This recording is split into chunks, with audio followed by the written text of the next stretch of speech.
Hello, folks. This is Joe from MIGeekScene.com. I am standing here with Sherief AbouElSeoud at the Capital City Comic Con in Hazlitt High School. Sherief, how are you doing today, dude? I'm doing excellent. Having a really great day today. All right. Well, Sherief, I've seen him. The first time I met him was at Grand Con last year in Grand Rapids, and he was printing out buttons, of all things. And I was like, I would like to talk to that dude down the road. He does artwork, as you can see right here. What are some of the inspirations for your artwork? So my biggest inspiration from my artwork has to be Joe Mad. He's the first artist I ever followed. Battle Chasers? Yes, Battle Chasers. I followed his work on Uncanny X-Men back in the day. He was the first artist I ever really followed. To go back further than that, though, probably the Archie Ninja Turtle series. Okay, I never checked that out. Yeah, that was from the 90s. They started it based off the cartoon and kind of went from there, but that was definitely what got me into comics and drawing, and definitely that series. Well, I wasn't even going to ask this question, but I'm going to do it now. Since we're talking about Joe Mad, how do you feel about, like, Battle Chasers? I know he says he's going to start it up again, but, like, come on, it's been at least a decade. I tell you, every, 6 months or a year, I pull out all my old Battle Chasers books, and I read them all again, and I get sad. So I'm down for hype. I'm hyped about it. If it never comes out, I'll be just as sad as I am right now. But until then, I can't wait. Actually, I would like to see that story actually reach a completion because I thought it was really cool years ago. But I'm wondering, does it still hold up, though, to you now? I think so. I think it's a little bit different just because, back then, it was the early 2000s.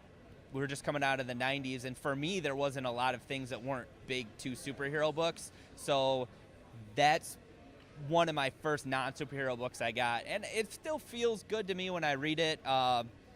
His story could be better, but I'm hoping that he got that experience over the last, 20 years. Now he can go back to it and really improve the story. I mean, I did enjoy his work on Darksiders. I never played.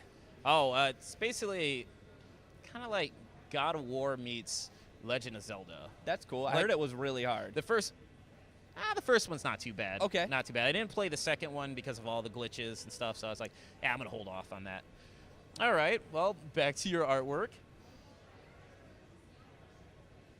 I will have to admit, I do enjoy the breaking blocks piece. I'm not going to ask that stupid question like, well, how'd you find the inspiration for that, Are there any pieces that you came up with that you're probably like, ooh, I probably should hold off on that because, like, combinations of shows, like... Oh, no, not really. I don't really have much that I come up with that I don't at least get down on paper and maybe throw it on social media and see what the feedback's like.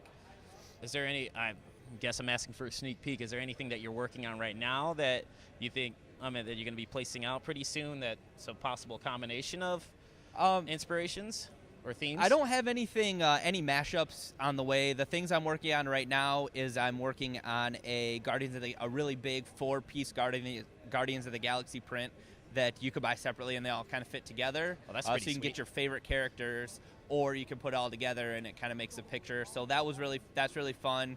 I'm also working on my own book, an all ages comic about two boys who are princes, and it's fantasy. So that's where I'm really focused. A lot of my energy right now is on my new book. What's the name of the book? I have not named it yet. I've got some sneak preview art up there on social media, so feel free to go check it out and give me any suggestions. Well, you just made it easy for me. Speaking of books, you wrote a book called A Hero Story.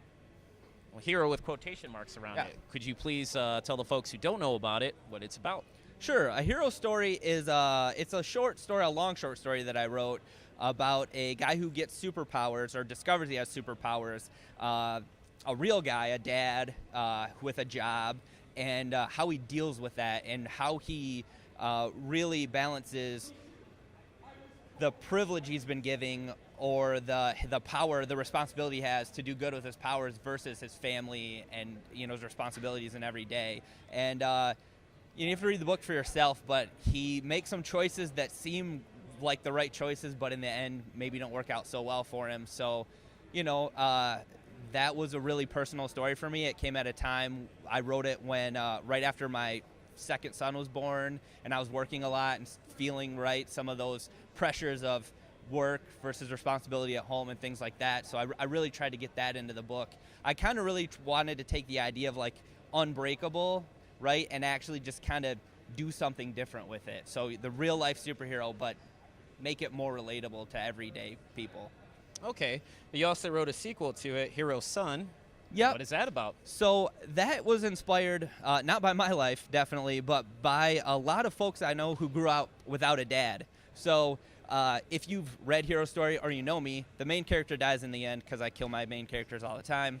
So this is, the Hero Son is really about how the son grows up, he discovers he has superpowers, and how he actually deals with not having a father, and his childhood friendships and growing up and things like that. So I really wanted to take some of the single families that I knew and really kind of make that into a story, and how important like his mom is to him and things like that. I've seen that in action, and I wanted to get that into a story that people could enjoy. Okay. You also have a webcomic and a printed comic called The Bait. What is that about? So The Bait is it's a twist on the Justice League, or the classic superhero team. It's about a team of superpowered folks, the main character being The Bait, whose power is luck. So that's his only power, and it's a lame power, so they make him the bait of all the traps. And we just kind of explore their personal lives a little bit, and how his power of luck works for him and against him, and kind of, again, it's the Justice League with a little bit of a twist to make it funny. Okay. Where can people find that comic? Sure, you can find that comic on my website, which is too long to spell out, but I'm sure we'll have a link to it. Oh, I'll put the link in the video. So you can find it right on my website. Or below the video. All 5 issues are up. Okay. And this is something I have to touch upon because I was reading on the website. You are a huge fan of Cyclops. Not a lot of people are, but what is it about Cyclops that what is it about Cyclops that you love so much that you're willing to back this dude up no matter what? Well, listen, Cyclops is the best, and you can argue that he's not the best, and you'll be wrong every time. And the reason is that Cyclops is the ultimate leader. When he's written well, and when he's being the best, when he's not being written horribly, well, Wolverine's the leader of the X-Men, which is garbage. Look at you, Marvel. Fix that. Cyclops is the ultimate leader, right? He knows all of his team members. He knows all of the people he works with, and he knows how to get the best out of them and how far he can push them before reaching their limits. So he's got a job, he's got the right people, he knows how to get it done, and he knows how hard he needs to push them to get it. And that's why I think Cyclops is important. He is the leader of the X-Men forever, in my book. Is this prior to him killing Charles Xavier? Because, I mean, that's some great leadership qualities right there. Listen, everybody gets infected by the Phoenix Force every now and again. Can't hold that against him. I don't know. I mean, Cyclops apparently said dude keeps going back to that abusive relationship over and over and over again. So, I mean, I guess... With who? Jean or with I would say Jean Emma. With that, and then, like, Emma, too, for crying out loud. Listen, when you think of the hottest mutants in the Marvel Universe, Cyclops has banged them. I hope this isn't for children. And so, like, how can you... I'll put a not safe for work thing. Who has Wolverine banged lately? I don't know. I don't really keep tabs on the sexual exploits of Marvel comic book characters. These are not my thing. These are the important questions. Yeah. It's almost like Brody from Mallrats. Right? Yeah. Yeah. No kryptonite condoms. Okay. So, all right. Well, Sherief, I would like to thank you for granting me this interview. Folks, this is Joe from MIGeekScene.com. Take it easy.